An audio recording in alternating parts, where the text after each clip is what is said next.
Dear mentors, in this video we'll explore mathematical questions. How can we ask good mathematical questions? And this is a very important aspect in our Math.co program. You may remember from some other videos, we really value communication as a tool for learning, and we want that students actually participate. And when they participate, they learn, and they think, and they reflect. So let's start by explaining what we mean by questions here. So we want to go beyond show and tell in mathematics. That's one of the top habits that teachers do. They just show and tell. They might explain very well, but they don't leave time for questions. And so we want a rich communication in general. And one such way of enhancing a rich communication is by asking questions.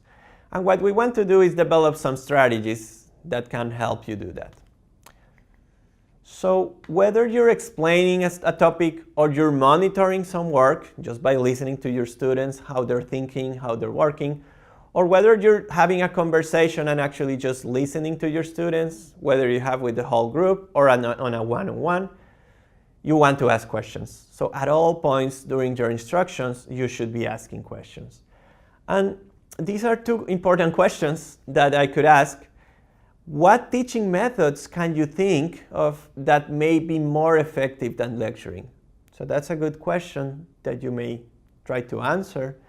And then to connect with that question, can you incorporate asking questions in these techniques that just came to your mind? And which type of questions? So you have a technique, you have another method that's not lecture, and you have some goals associated. How can you involve questioning in those goals and in those methods? Those will be questions that you could ask yourself at any time of your reflection process as a teacher and as a mentor. So here's what happens usually in a classroom or in a discussion, in a mathematical discussion. It's what we call the IRE model: initiate, response, evaluate. So pretty much what happens is the teacher asks some question, he expects for a response, one student, two students, and then he just evaluates, right? So he says right, or he says wrong, or he just corrects it. And so what I want you to think about it is, what are some of the limitations of this model?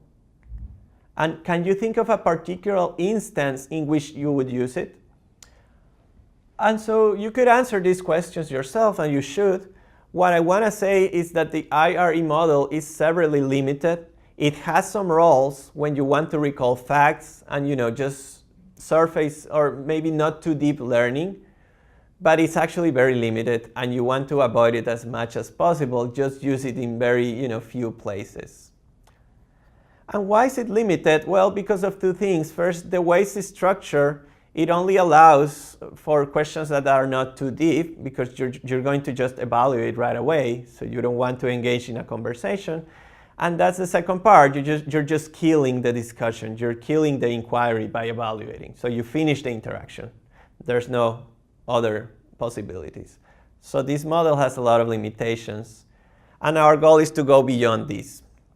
So the golden rule for questioning is ask questions that make your student think and reflect. You could always use this golden rule, which is very general, to think if you're asking good questions. If you think your students are not really thinking more, then you should probably change the nature of your questions. But if you see that your students struggle and think and they're actually reflecting, then you're probably asking good questions.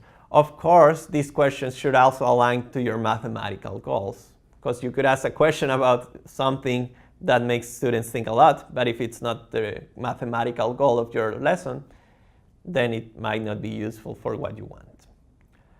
So there's two types of questions that are funneling questions and focusing questions.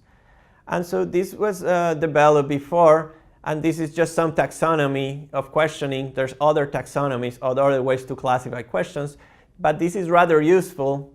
And what we can think of, it's a funneling question is just like a funnel. You're looking for some specific answer. You're narrowing it down, maybe yes, no answers, just numbers or some specific details or steps.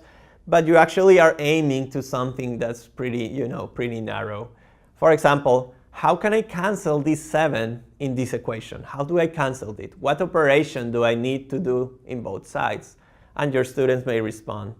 But actually a focusing question, in contrast, think of a magnifying glass. You're just trying to observe and to look at your surroundings, maybe notice something that you didn't notice in the first place, so you kind of leave it open. You are inviting for exploration, and that's the main difference. So instead of the funneling question I just asked, I could ask, what comes to mind when you deal with this type of a question? Tell me, what do you think? What strategies can you think of it? What strategies do you have for solving it? You're not telling the answer, right? You're just focusing. So you want to make the student think and reflect. And of course, you could do follow-up questions. Our goal in Math.co is to ask lots of focusing questions, of course. So that's what we want. Let me give you another example of funneling versus focusing question. A funneling question could be, let's add these fractions using common denominator, using that method. What are the steps to do this? So you're narrowing down. You're just going right through the steps. But you would be missing many opportunities for thinking. A focusing question or questions could be, what do you think we need to do with these fractions? Let's say the student said add. You could say, why? Why do we add them? And then the students have to reflect, what's the meaning of addition in the context of the problem? Why do we add and not subtract or multiply, etc.? And then once they answer that question, you could actually say, how?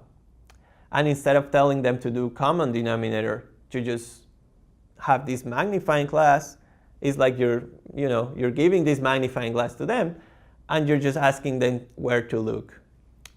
So as we said, you want to enrich the conversation, and one such way is to ask more focusing questions than funneling questions. So I want to conclude this video just by saying two very specific tips that can actually help you ask questions. And the first tip is wait time. Wait for your students to answer. Be patient as a teacher. You want to send the message that thinking takes time, and so if question leads to thinking, then question should also take time. So you should take maybe 5 to 10 seconds for students to respond. There's no rush. You can think about it. Because if you just ask questions and you're just looking at students right away, they're gonna be pressure to give you just the first answer they think, or they'll just think that you're just looking for concrete answers and you're not valuing a rich discussion. So that's the first tip. And the second tip is kind of related to that. Do not answer your own questions if you want kids to answer. You could answer your own questions if you're doing a self-reflection talk, but if you're asking actually a question, do not answer it yourself. You could rephrase it, you could, make it more specific, maybe more general, so you could scaffold it, but do not answer your own question because you would be, you could be ruining the thinking time for your students. So you wanna respect that. So I hope you like this video, and we'll be having more resources for you to actually develop this very important skill of asking questions. Thank you.